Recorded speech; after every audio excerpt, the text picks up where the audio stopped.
I'm going to just jump right into the topic. Again, if you can't hear me, let me know at the back. So what today's lecture is going to deal with what neural networks are. In the introductory lecture, we had an idea of, well, let me correct myself. In the introductory lecture, we went through some quick discussion of what is a neural network at a very, very high level. But then what can these things actually represent? So let's go through a quick recap of what we covered in the last class. First, we observed that neural networks have become the state of the art in many AI-related tasks like speech recognition, machine translation, playing smart games, driving cars, sticking captions on pictures, even being creative. Now, the thing about all of these tasks is that for a very, very long time, these were thought to be strictly in the domain of human expertise. Machines were not supposed to be able to do this, right? And then neural networks came along, and they show us that they can not only do this, they can actually do it very well. So what are these neural networks? They are essentially functions. There's a box, something goes in, something comes out. Every one of these tasks that we saw is really just the machine that performs every one of the tasks that we saw is just a function. It takes some input. It could be sensory. It could be a voice signal. It produces a transcription. It could be an image. It produces a text caption. It could be a game state. It produces a next move, but it's a function. So what's in these functions? And as we saw in the last class, to motivate the design of these functions, we went back and consider that these tasks are fundamentally human, right? And in the case of the humans, again, these are just functions, but the machine mechanism that's performing these functions is the human brain. Our intelligence, our consciousness is powered by the brain. So when we begin building neural networks, the original intention was to somehow try to emulate the structure of the brain, because obviously the brain is able to do it. Now, if you look into the brain we saw in the last class, here's what the brain has. It has billions and billions of neurons, all of which are connected in one gigantic network. So did we cover how many neurons there are in the human brain in the last class? Tens. There's of the order of, so can someone give me a precise number? Pardon me? 10 billion. Better than that? You're getting close, within an order of magnitude. The estimates are between 80 and 100 billion neurons in the head. So that little thing on top of your neck, it's carrying a lot of stuff. Now, each of those neurons has this structure. You have all of these structures at the end, the dendrites, through which they get signals from other neurons. If the total signal exceeds the threshold, this neuron fires that signal and down the axon out to other neurons, where it feeds other. So our computational model too is going to sort of emulate this structure. The basic unit is something that emulates the brain. It's what we call the perceptron. And starting with this basic unit, we again emulate the structure in the brain where a lot of these neurons are interconnected, and we connect these up into networks of these computational equivalents of neurons, of these perceptrons. So let's look at each of these quickly. Again, we've done this in the last class. This is just for a quick recap. So each of these guys was performing something very similar to what the neuron in the brain performed. It gets a collection of inputs. It computes a weighted combination of all of these inputs. And if the weighted combination exceeds a threshold, it fires a 1. Otherwise, it does not fire. So the output remains 0. So if I write it out in arithmetic, here's what it's going to look like. The weighted sum of the inputs is computed out here. If that exceeds a threshold, this is going to fire. The output is 1.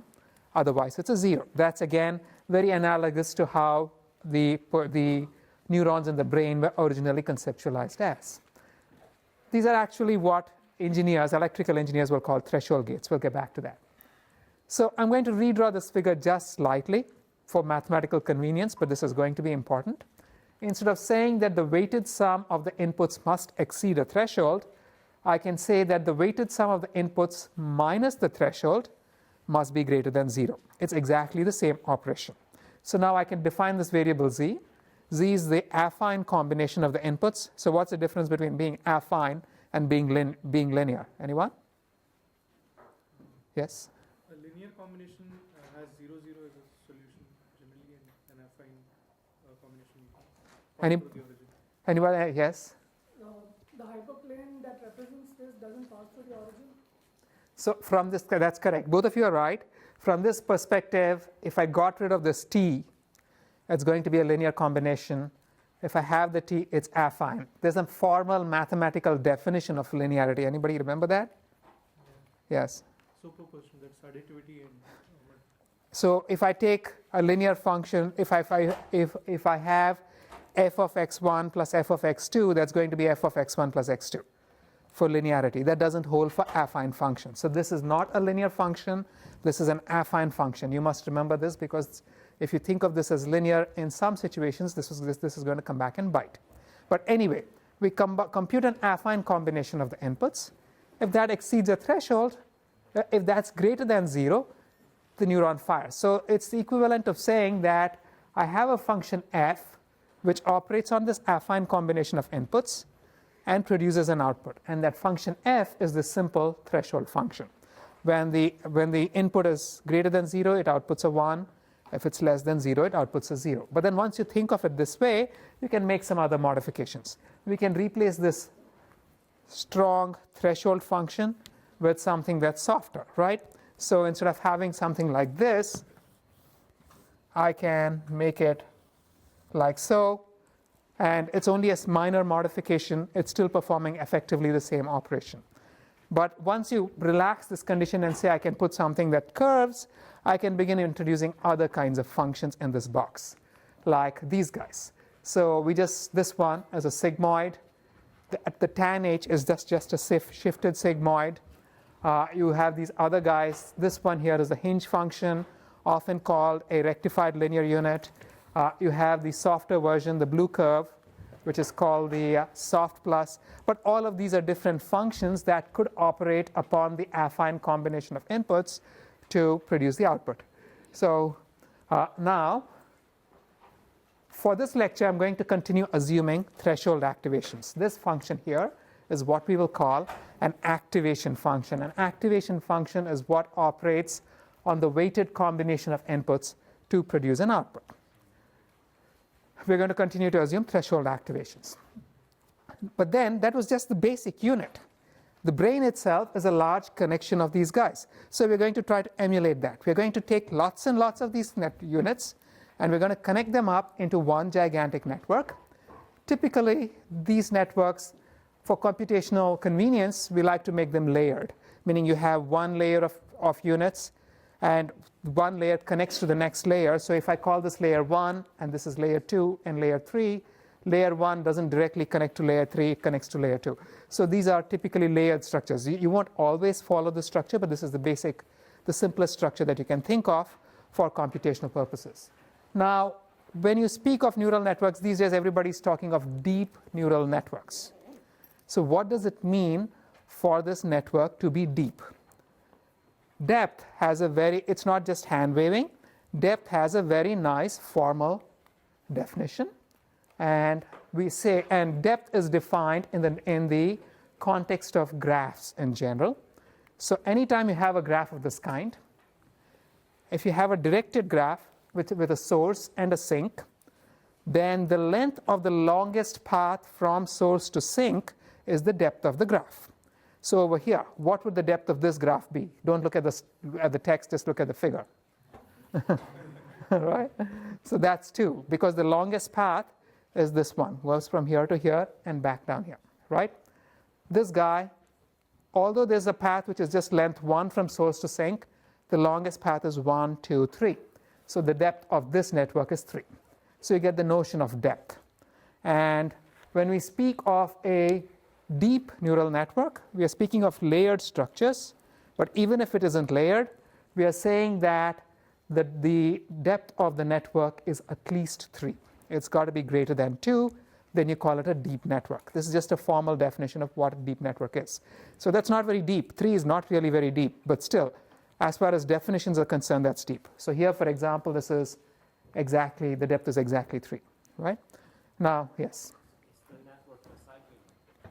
Pardon me? Is the network acyclic? No, yeah, these are acyclic. We won't get into cyclical networks till halfway through the course. And we'll only spend very little time on cyclical networks, right? Now, so you have this network, but then the network is really performing functional operations. Just as we said, every single operation that we saw, whether it was, you folks at the back, do you mind shutting your laptops? Please shut your laptops. Yes. So we saw that in each of these functions, some input comes in and some out, and then you get some output. The inputs could be real or they could be Boolean stimuli.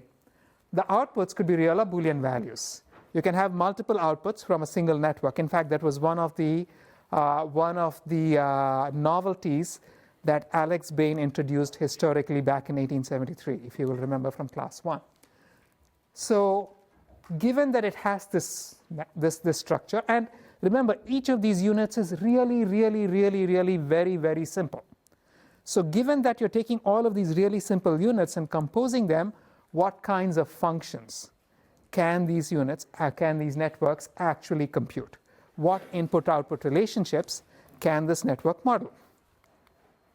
And we saw in the last class that these networks can model any Boolean function. You remember that, right?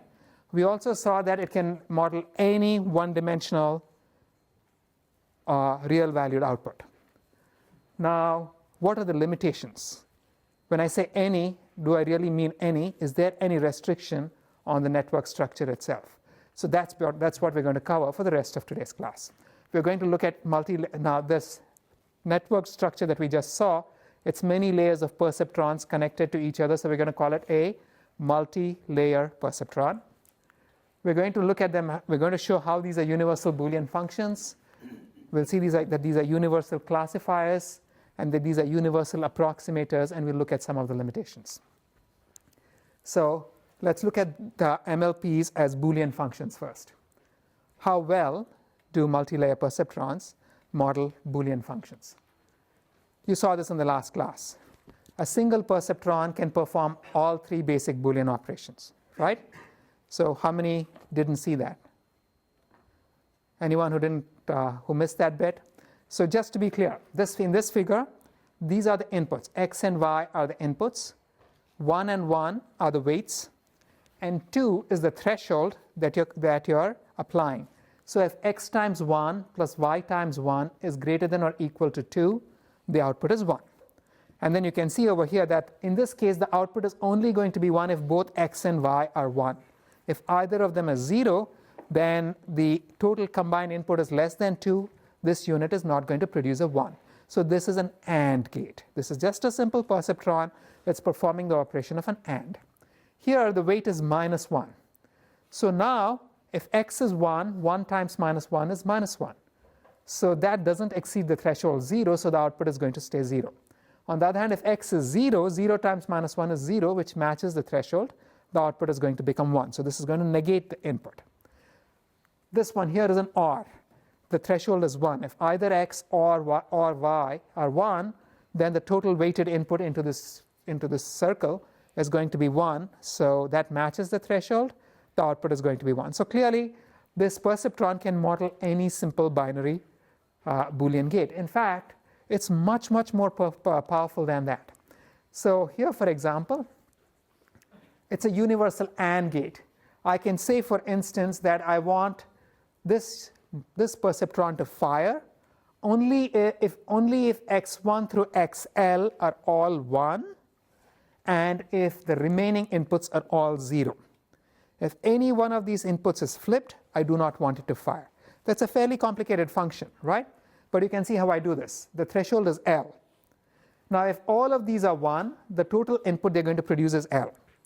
If any one of the remaining is also 1, that's going to subtract from the total. And so now the total input that comes in becomes less than L, it will not fire. The only condition under which this is going to fire is if the first L inputs are 1 and the subsequent L inputs are all 0. Right? So, yes? What if, so the subsequent inputs cannot they take the value of 1? Pardon me? So think of these. If any of these are 1, 1 times minus 1 becomes minus 1. So it's going to reduce the input, right? Similarly, I can have the universal OR gate.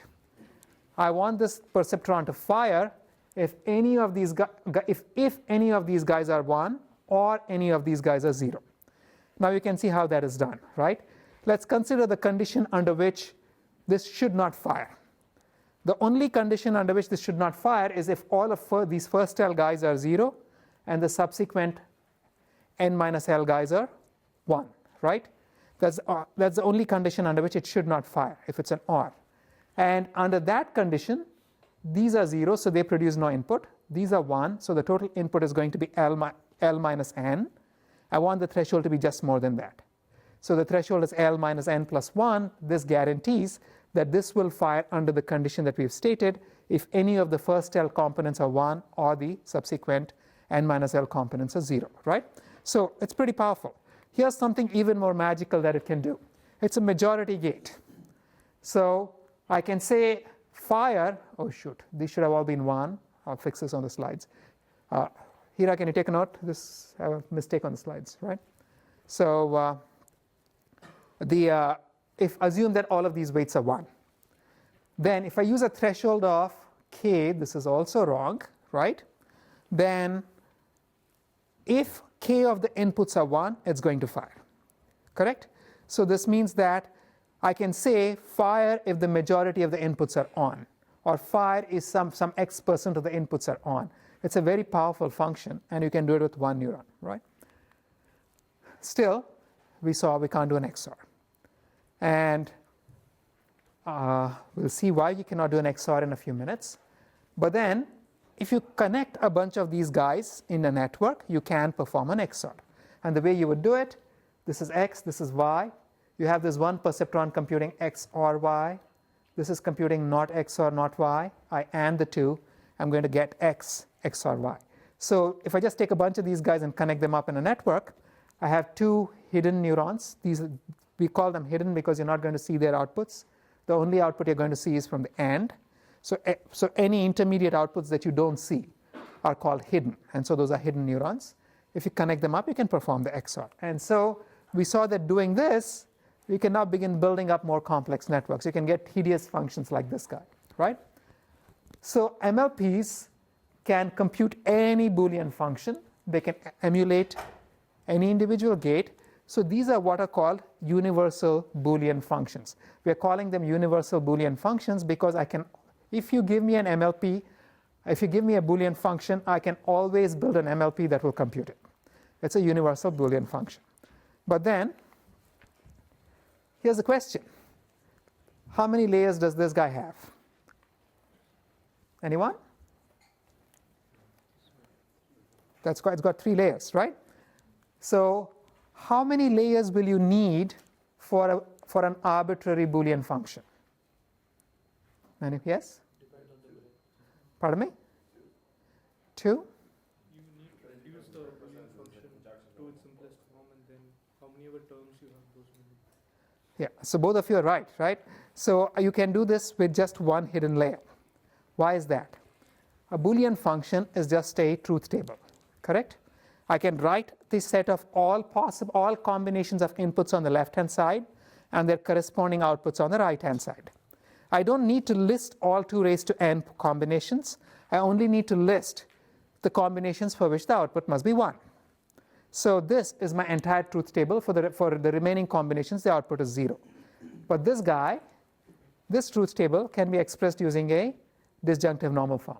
So what this truth table is telling me is that the network, the network must produce a 1 when x1 is 0, x2 is 0, x3 is 1, x4 is 1, and x5 is 0, which is the Boolean equivalent of saying not x1, not x2, x3, x4, and not x5, right? So I can have for every row for which the output is 1, I can add one such clause. I OR the lot, the pluses represent OR, and this is a disjunctive normal form which computes this truth table. Now, given that I can do this, what would the MLP look like? I'm going to have one perceptron for each of the classes, and then eventually I'm going to have one perceptron doing the final OR, and voila. Using just one hidden layer, I can compute pretty much any Boolean function. So given this, why do you need depth? Well, the question is, okay, if I'm going to do this with just one hidden layer, how many neurons will that hidden layer require, right? So a one hidden layer MLP is a universal Boolean function. The problem really is the number of perceptrons that you will require in that single hidden layer if you have n input variables. So to understand how bad it can get, I'm going to use a different representation of the truth table. How many of you are familiar with Carnot maps? Right. Anybody who's an electrical engineer knows what a Carnot map is, right? And if you're a computer scientist, although this is a CS concept, you might not have encountered it, which is very paradoxical. But then this guy here, this box, is a box defined on 4 variables, w, x, y, and z. So there are 16 cells because four binary variables can combine in 16 different ways. So here, these are all combinations of y, z, 0, 0, 0, 1, 1, 1, 1, 0. These are all combinations of wx, 0, 0, 0, 1, 1, 1, 1, 0. So every cell over here is a unique combination of the inputs. And I've highlighted the cells for which the output is 1. So basically, this is a truth table which has 7 rows for which the output is 1, and the remaining 9 rows have an output 0. Everybody clear? Now, there's something very magical about how this box is designed. If you look at any 2 adjacent rows, or adjacent columns or adjacent rows, they differ in only 1 bit. The edges connect. So this is actually a cylinder, meaning this edge connects to this edge. This guy and this guy are neighbors. It also connects top to bottom. So this row and this row are also neighbors. So the whole thing is a toroid. And now let's look at this function, right? This function has 7 clauses for which the output is 1. So if I did a simple, very naive DNF formula, how many clauses would it have? 7, right? But then look at this. I can group these things up. If I group it, anytime you have boxes which are adjacent, you can group them up. And this group is telling me that it doesn't matter what w and x are. So long as y and z are 0, 0, the output is always 1, right? So in other words, this group is a single clause which is not y, not z. Similarly, this group tells me that, regardless of whether z is 0 or z is 1, so long as y is 0 and wx are 0, 1, the output is 1. So this group is the clause not w, x, not y. And this third one, I'm being suboptimal here. I can group these 2 guys here because they're neighbors. And that's going to give me a clause not x, y, not z. So long as you have adjacent guys, you can group these things up. And then you're going to end up with a DNF formula which is reduced. And so if I want to compose an MLP for this particular truth table, all I have to do is to express it as a reduced DNF formula. And the Boolean network for this function is going to need only as many neurons in the hidden layer as there are DNF clauses in the minimal DNF formula for the truth table. Now, keep in mind that when I give you a truth table, finding the smallest DNF formula for the truth table is an NP problem. It's not really easy. But still, if it exists, it does exist, and the number of neurons you're going to require in the hidden layer is just the number of clauses, right? What is the worst case? Anybody? What is the worst case for a truth table of this kind? Pardon me? There are no groupings. 2 to the power n. So, almost, right? What arrangement of 1s and 0s simply cannot be reduced further? Yes? Yeah, thank you, right? There you go, right? Once I do this, there's no way I can group things. And if I cannot group it, how many neurons will I require in the one hidden layer? In this case, I'm going to require 8, correct? So suppose I have the three-dimensional, or this is actually, this is the three-dimensional equivalent of the Carnot map. It has 6 variables. It has 64 cells. And here every alternate cell is a 1. How many neurons will I require in the hidden layer? 32, right? So here you go. In general, if I have n inputs, in the worst case, I'm going to require 2 raised to n minus 1 perceptrons in the hidden layer. So although you can actually compose this whole function using just one hidden layer, that hidden layer is going to be exponentially large in the size of the input, right? What happens if I make it deep? Can you see how this would actually be reduced if I make it deep? Anybody? What is this function really? We could have like a combination of 4 variables in one layer, then add 2 more subsequent. How? So I'll give you the hint, right? This is just W XOR X XOR Y XOR Z. XOR flips every alternate cell, right? This is U XOR V XOR W XOR X XOR Y XOR Z. And how many neurons did we need for an XOR? 3, right? I can do an XOR with 3. And I can do this with 3 neurons and 6 connections, or I can do this with 2 neurons and 5 connections. So you can actually go below 3, but I'll use the 3 example for now, right? So in that case, here's how I can do this. For every pair of neurons, every pair of inputs, I can compute an XOR. So first, W XOR X is going to be done by these 3 guys. Then that output is going to be XORed with Y, 3 more. So for every new bit that you add to the input, I'm going to require, here I have 4 bits. So I'm going to require 3 times 3 neurons. Here I have 6 bits. I'm going to require 3 times 5 neurons. So in other words, an XOR of n variables will only require 3 times n minus 1 perceptrons if I'm allowed to go deep, whereas if I'm fixing the depth to only 1, it's going to be exponentially large, right? So you see why. So single hidden layer will require 2 raised to n minus 1 plus 1. The final plus 1 is for the final OR neurons, whereas if you allow this to be deep, so this is going to be exponential in n, right? Whereas if you allow this to be deep, then you can do this in 3 times n minus 1. It's linear in n. The difference between linear and exponential is tremendous, right? So you can see why you need depth. But then it actually gets even better. The XOR is actually associative, correct? So if I'm doing an XOR, then I can, if I have something like this here, x1 XOR x2 XOR x3 XOR x4 XOR, and so on, I can group these 2 guys, and I can group these 2 guys in the same layer, and then I can perform the final XOR over these in the next layer, right? So if I do this pairwise, now observe something very interesting. First, I'm doing a pairwise XOR in the first layer.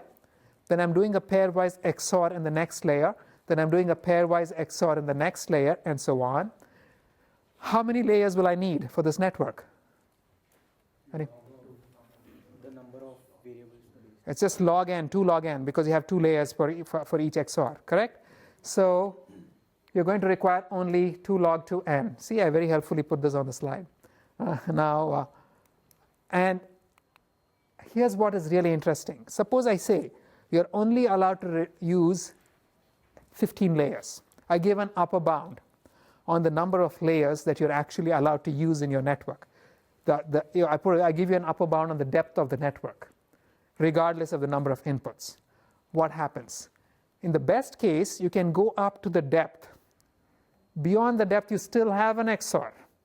At that point, it's going to blow up, right? So what this means is that there is a minimum, for a given input size, there's a minimum depth of the network that is required to be able to compute universally any function. And actually, I'm kind of partially lying, but this is true for XORs.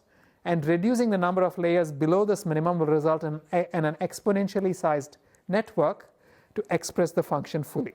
So you see why depth is needed, right? Also, there's also a minimum number of perceptrons overall that you will require. If you try to go below the minimum number of perceptrons for whatever depth, for whatever width that you, for whatever depth you choose, then you will not be able to compute the function. In fact, for an XOR, if you miss only one perceptron in the minimum architecture, what will the error be? 50%. You miss one neuron, you're going to be wrong half the time. That's how bad it is, right? So just to give you an idea of the criticality, think about this. An XOR, you take away one bit, you're screwed, right? So just the criticality of the structure and the depth of the structure sort of comes across. Now, I've been talking about neurons. You should really be talking about the number of connections, because the actual number of parameters is the number of connections. And in this example, there are 30. This is the number that really matters in software or hardware implementations.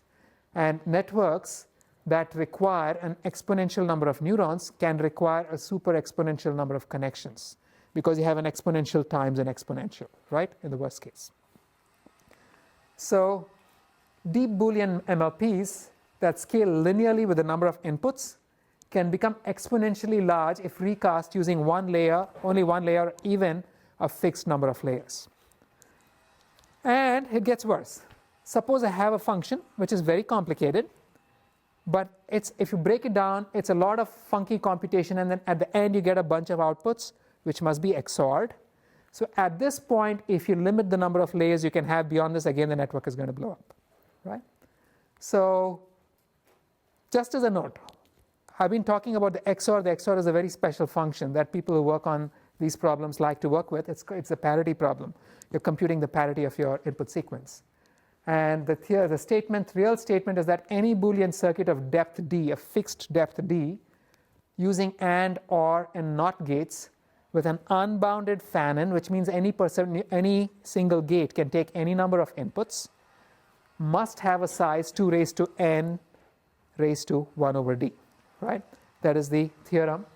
Alternatively stated, there's an arithmetic class of circuits called AC. AC0 is the set of circuits which are polynomial in size and fixed depth.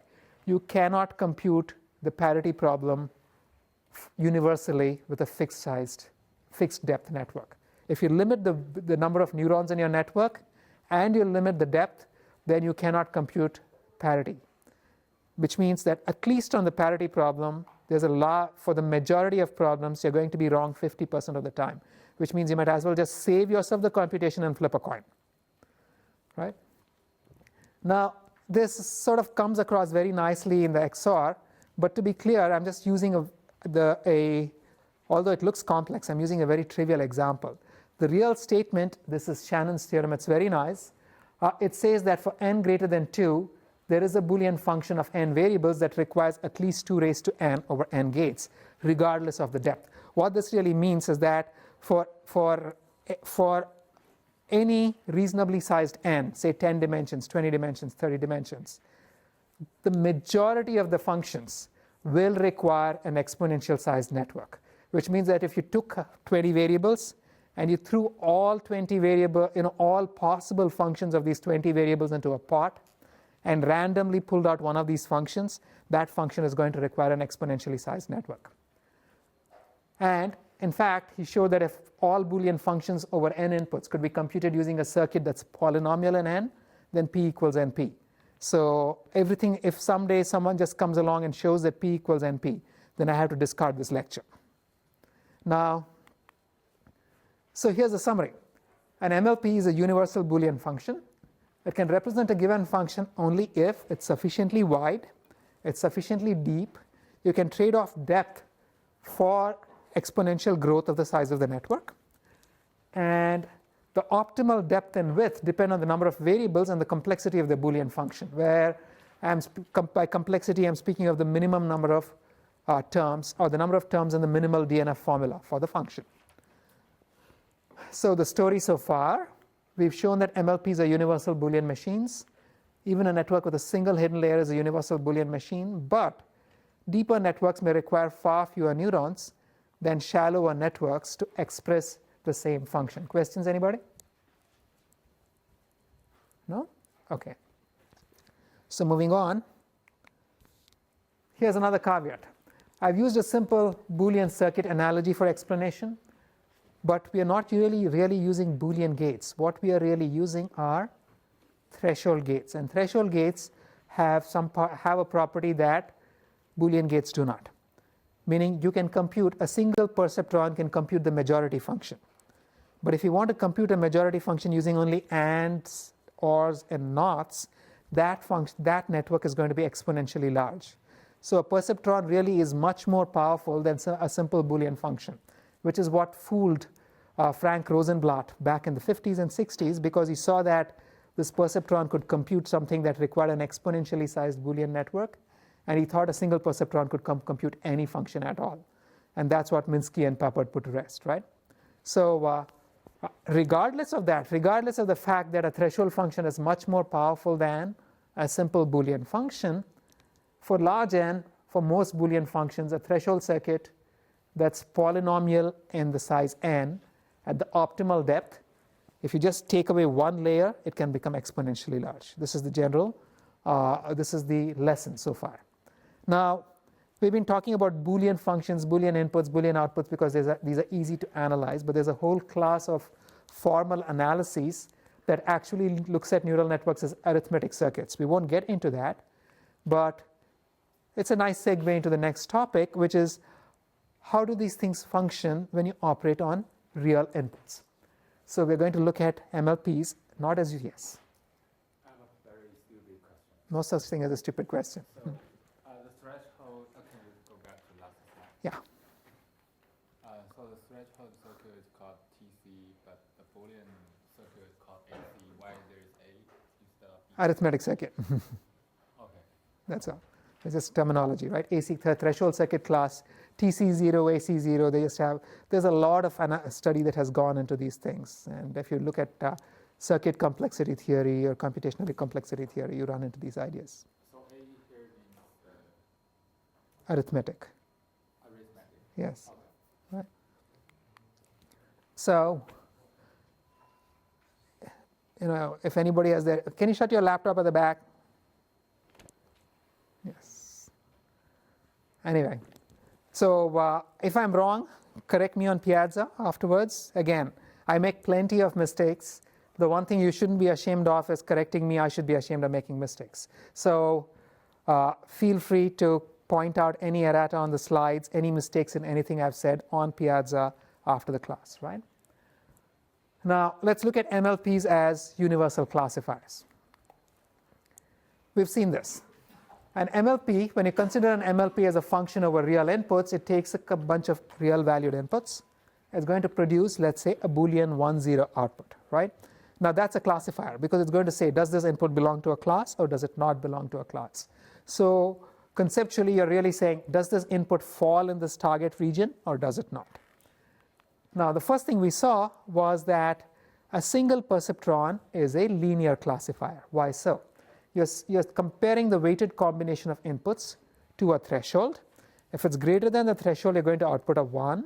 If it's less, you're going to output a 0, right? And where is the boundary? The boundary is where the weighted combination of inputs is exactly equal to the threshold. That would be, so when I say summation wi xi equals t, that is the equation for a hyperplane. So you'd have a hyperplane of this kind, and the output is going to be 1 on one side of the hyperplane, 0 on the other side of the hyperplane. So in the case of two inputs, if I were actually to plot the function is going to look like this. It's going to be 0 all the way to the hyperplane, then it's going to jump up, and then it's going to become 1 on the other side. And then we saw, so this is a linear classifier. The boundary is a line. The boundary between the 1 and the 0 is a hyperplane. It's linear, right? Now, we saw why this linear classifier interpretation actually tells you, explains the inability of the perceptron to model the XOR. So consider this where all input outputs, or all the inputs can only take value 0 or 1. So in that case, all inputs are going to be on one of these 4 dots. If I draw a perceptron of this kind, which is 1 on this side and 0 on the other side, what is the Boolean function it's computing on these inputs? This is an OR, right? If any of the bits is 1, it's computing the outputting a 1. What about here? That's a NOT. And this is an XOR. And you can see why you cannot do it with a perceptron. It has to go up and then it has to come back down, whereas a perceptron will not do it, right? But then having seen this, we saw how we can compute more complex functions. Like I want a function which produces a 1 inside the polygon and 0 outside. So the way we would do it, I would have one neuron, one perceptron, which produces a 1 in the yellow region and the 0 and the white. A second one does the same thing for this edge. A third one does the same thing for this edge. A fourth one does the same thing for this edge. A fifth one does the same thing for this edge. And now observe this very carefully. I have 5 neurons over here. Each of them is going to produce a 1 on one side of a hyperplane and 0 on the other side. At this point, all of their outputs are summed and compared to a threshold, right? What is the only region in which the sum equals 5? Inside the polygon. Everywhere else, it's going to be less than 5. We will see why this is important in a few minutes. So if I simply apply a threshold of 5, I'm going to get the polygon, right? So given this, once I can compose a polygon, I can compose more funky outlines like this guy here, right? I can have one subnet computing the first polygon, a second subnet computing the second polygon. I can OR the two, and now I can get a classifier that's going to produce a function that's going to produce a 1 if the output is in the yellow region, 0 otherwise. But then I can make it more crazy, right? I can actually have all of these boundaries, arbitrary boundaries. And how would I do this? Increasing the breadth. Pardon me? Increasing the width of the network. Or Convex shapes. I can just chop it up into little polygons of this, polytopes of this kind. I can have one subnet for every polytope or the lot, and then I'm going to get exactly the boundary that I want, right? So we've shown that you can give me an arbitrary boundary, an arbitrary Boolean function of reals. I can compute it using a multi-layer perceptron, but it's not one hidden layer, right? Can I do this using just one hidden layer? So here is my question. Here's this much simpler thing. Can somebody tell me how I would do this using one hidden layer?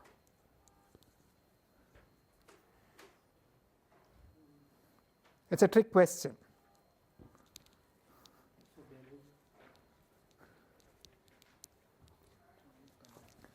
So here's how you can do it, right? Let's go back to simple polytopes.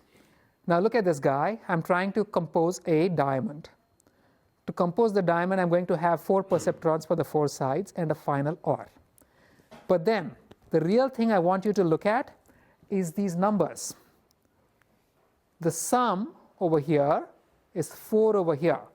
That is not important anymore. What is the sum outside the diamond?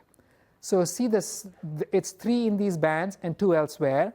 The area of the bands where the sum is 3 is infinite. The area of the bands where the sum is 2 is also infinite. So if I go over the entire space and plot this sum, that is going to look like this guy. It's 4 in here, it's 3 in these regions, it's 2 in these regions, right? Now let me do this for a pentagon. When I do this for a pentagon, it's 5 here, it's 4 in these little triangles. Observe that the region where the sum is n minus 1 is no longer infinite anymore, it's finite, right? It's n minus 2 that is infinite. And here's what the sum looks like. It's 5 here, 4 in the star, 3 and 2 elsewhere. If I go up to a hexagon, it's 6 here, the area where it's 5 has become smaller. If I go up to a heptagon, It's 7 in this heptagon. The 6 region is finite, the 5 region is finite, the 4 and 3 are now spanning infinity, right? If I go up to 16 sides, you will find that only 8 and 9 are infinite, everything else is finite. If I go up to 64 sides, you see what is happening to the shape. So 1,000 sides, right? As you keep increasing the number of sides to this polygon, a pattern emerges, which is the area outside of the polygon where the sum lies between n minus 2 and n keeps shrinking. You're going to get either n over 2 or n. All other area in which the sum is anything other than these two begins to shrink. And in the limit, you're going to get this function. It's this crazy little function over here. And for a small radius, it's an almost perfect cylinder. So what this means is that if I have an infinite-sided polygon, or almost infinite-sided polygon, I'm going to have infinite neurons in one layer, and then I'm going to just do an OR. That is going to give me something that looks like a circle, right? But the magic thing is not that it gives me a circle. The magic thing is that at this, just before you apply the threshold, the actual function that you're applying the threshold on is itself an almost perfect cylinder. Does that make sense to you guys? Right? So that means that the function that you're applying this threshold to is going to have a shape something like this. Okay? And if I slice it from the top, I'm going to get a perfect circle. But this is really how magic happens. So the sum is n, now here the sum is n over here, n over 2 outside. I can subtract the n over 2 just to adjust things so that the sum is n over 2 in the circle, 0 outside. I haven't really changed anything. But then let me take 2 of these guys. I can position the circle anywhere, right? So suppose I take 2 of these guys with the circles at different locations. And then without applying the threshold, just over here, I take 2 of these guys and sum them up. What is the resulting function going to look like? It's going to look like 2 cylinders, right? Because the first cylinder is n over 2 inside the cylinder and 0 elsewhere. The second one is n over 2 inside a different cylinder and 0 elsewhere. If I add these 2 guys up, I get this crazy behavior where I just added a bunch of lines up and yet I got 2 distinct cylinders. I can now slice it from the top and get 2 circles, right? Using a threshold, which means now this is how I'm going to do this network. I'm going to fill it up with cylinders. And by increasing or decreasing the size of the cylinders and filling them more and more compactly, I can achieve arbitrary precision. Is this exact? It's an arbitrarily precise approximation. It's no longer exact, but it's an approximator, which is why when you read about these things, they will say the neural network is a universal approximator, not a universal function, right? You can approximate pretty much anything with arbitrary precision if you build a large enough network. So what this means is that MLPs can capture any classification boundary using just one hidden layer.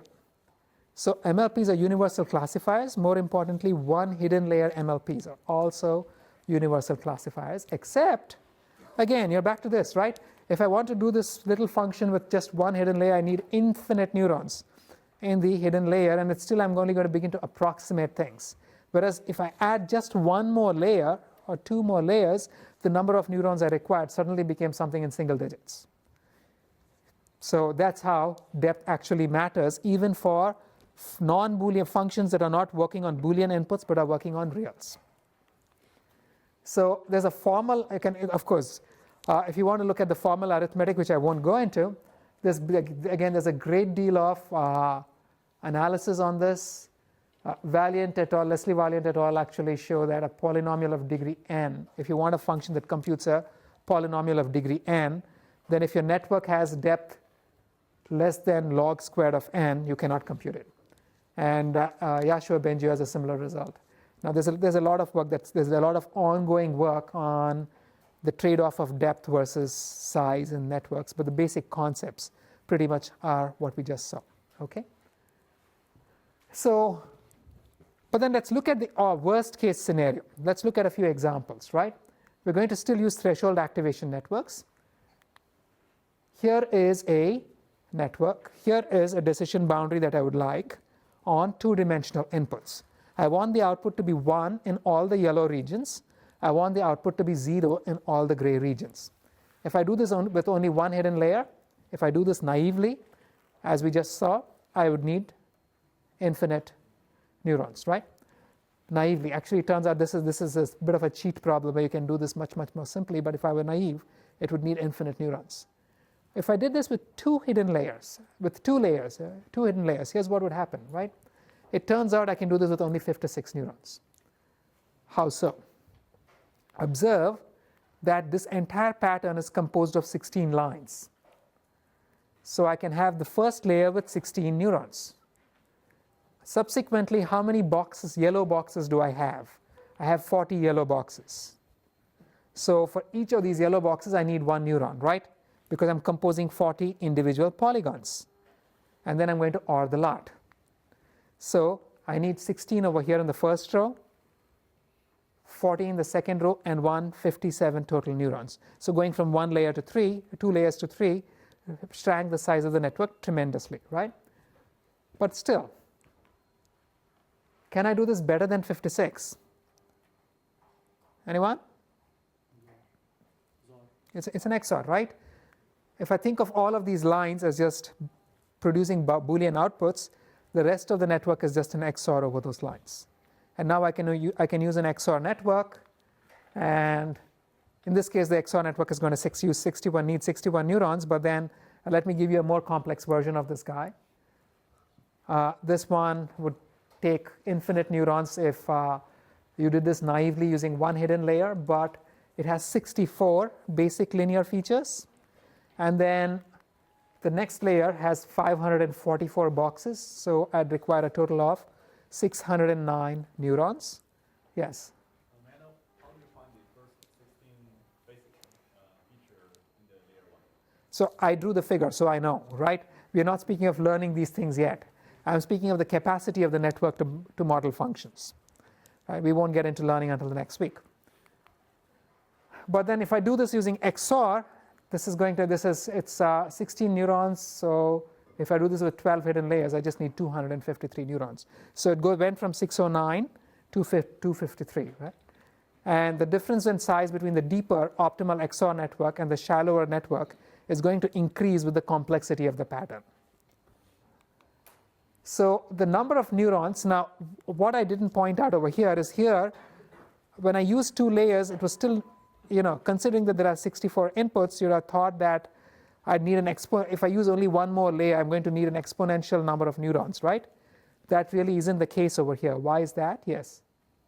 Sorry to interrupt. I just got a quick question. Is there a logical relationship between, say, the depth of the deep neural network and the dimension of say, the boundary, the Boolean boundary that you can represent? Because it seems like that if you have only one layer, you have a linear boundary. If you have 2 layers, then you can actually form some kind of 2-dimensional box boundary. So you're asking a seemingly simple and actually a very difficult question. So quantifying these things is really challenging. And there are many different ways of doing this. It's still ongoing work. And so the most intuitive stuff that you can see is where you think of it in terms of topologies and how many disjoint convex-like shapes you can find, or how many disjoint regions you can find. But alternative analyses look at VC dimensions and such like. And again, there's a great deal of work on that I won't actually get into. Quantifying this is hard. So the best we can do is to begin formulating some kind of intuition for how these things trade off, right? So the thing here is that if you look at the second layer over here, the second layer didn't require an exponential number of neurons. It required something that was quadratic in the number of lines. Why is that? The reason is that these neurons are not statistically independent. Meaning if I have 2 parallel lines, if I'm to the right of this line, I'm also to the right of this line, right? So it turns out it's actually exponential in the dimensionality of the space, the dimensionality of not the number of lines, it's the dimensionality of the space over here. So this is going to be exponential, it's going to be quadratic. But more accurately, it's going to be exponential in the number of statistically independent features that you find in the input, right? So here is the actual summary. The number of neurons required in a shallow network is potentially exponential in the dimensionality of the input, or exponential in the number of statistically independent features. There's a hidden slide that I'm not showing. You should go over it, right? But the story so far, MLPs are universal Boolean machines. Even a network with a single hidden layer is a universal Boolean machine. MLPs are universal classification functions. We just saw that. Even a network with a single hidden layer is a universal classification function, but deeper networks may require far fewer neurons than shallower networks. And the deeper networks could be exponentially smaller than shallower networks to express the same function.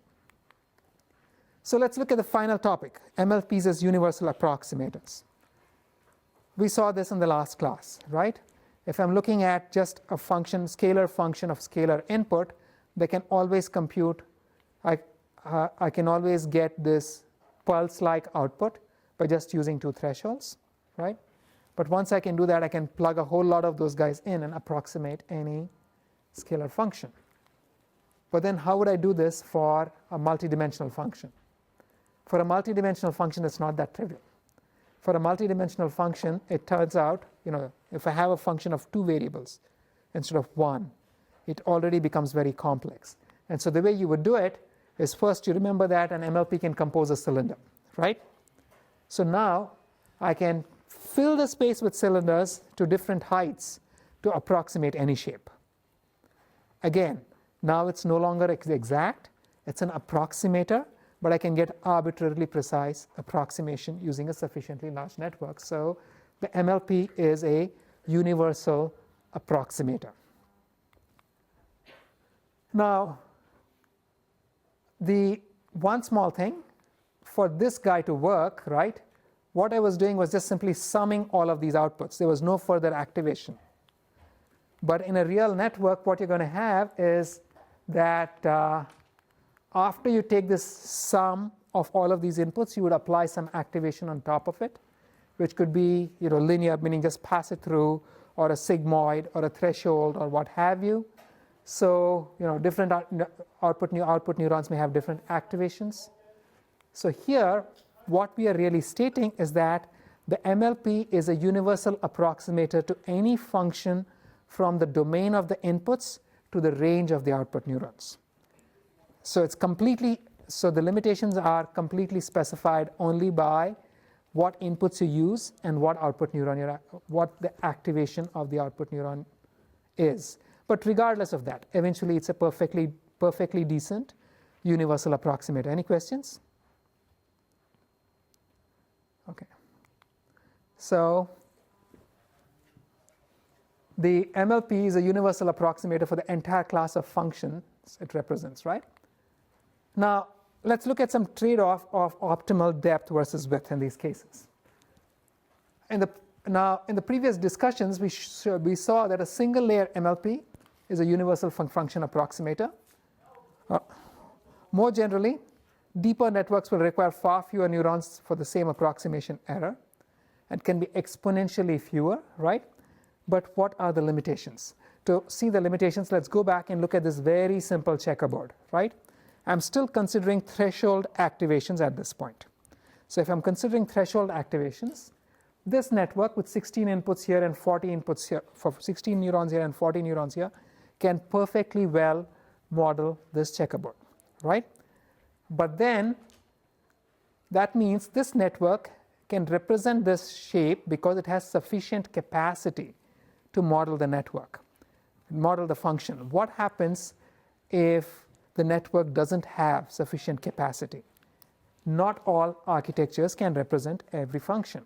To see how this happens, let's take a look at the simple case where instead of having 16 neurons in the first layer, I have only 8 neurons in the first layer. I allow you infinite neurons in the second layer. But in the first layer, I'm only allowing you 8 threshold neurons. Can you model this function? Why not? Explain. Anybody? Suppose I have only 8 neurons in the first layer. I allow you infinite neurons in the second. Can you model this function? Because in the first layer, it lost some information, and the second layer only depends on this information. The first layer has already lost information. You can never recover. So here, for example, let's say my 8 neurons captured only these lines, right? You're only going to be able to say whether you're on the left or the right of any line. Now, you have no way of recovering these lines downstream, right? So basically, those 8 neurons, if they happen to be like so, this is all the information you're going to have. There's no way you can recover the crosshash, right? Even if your 8 neurons were arranged like this, 4 this way and 4 that way, you still cannot recover. Why is that? So to see this, well, let's hold that thought for a second. Now let's go back and look at the second layer. I give you all 16 neurons in the first layer, but I say in the second layer you're only allowed to have 39 neurons. Can you model this function? It doesn't matter what you do afterwards, you cannot model the function, right? You will need 40 neurons in the second layer because the same logic passing down one more step, right? And that's because I'm using threshold functions. Let me explain how, right? If I have only 4 neurons in the first layer, let's say, each of these neurons is going to say whether the input is to the right of some hyperplane or to the left of the hyperplane. But it doesn't tell you how far you are from the hyperplane. So you will be able to say that, I'm to the left of this first guy, I'm to the right of the second guy, but you cannot say how far away you are from either of these boundaries. You cannot position yourself within those strips. That means it doesn't matter how much capacity I give you downstream, you will not be able to recover structure. It is not there, it's been lost. How would you change this? Any guesses? You can change the activation function. So if I give you a sigmoid, right? If I give you a sigmoid, this actually tells you it's graded, correct? So it tells you how far away you are from the boundaries. And now that you know how far away you are from the boundaries, you can, now downstream you still have sufficient information to add newer boundaries, right? But then here is what happens. This is what the individual sigmoid looks like. The sigmoid carries sufficient information in a small range around the zero crossing. If you go too far away, the information dies, right? So suppose you wanted to do one better than this, what would you do? One quick question. When you do a sigmoid, you'll get only the perpendicular distance from the boundary. Yeah, you still won't know. You can, if you go back to the diagram, you still don't know whether you're in a gray square or a yellow square. So that information still doesn't help us place it in the right direction. So the next level of neurons can use this distance information. You can think of these as a new coordinate system. So for example, if I can now begin looking at the value, right? And that value tells me. Yeah, but still it's just a perpendicular distance. It's not going to give you cross hashes. You can't have like the distance in the perpendicular. No, you cannot. No, you cannot. in the direction. Yes, you're absolutely right. So again, there are all these limitations, right? Once you go below the capacity, all of these things can happen. But then suppose you wanted to improve over the sigmoid, what would you do? Tan H is still going to have the same problem, but you can use other guys, right? So if I use something like the ReLU, it tells me how far away I am so long as I'm on the right side of the boundary. If I use something like the soft plus, it gives me a notion of a distance, right? Now the ReLU is a problem, it gives you information only on one side.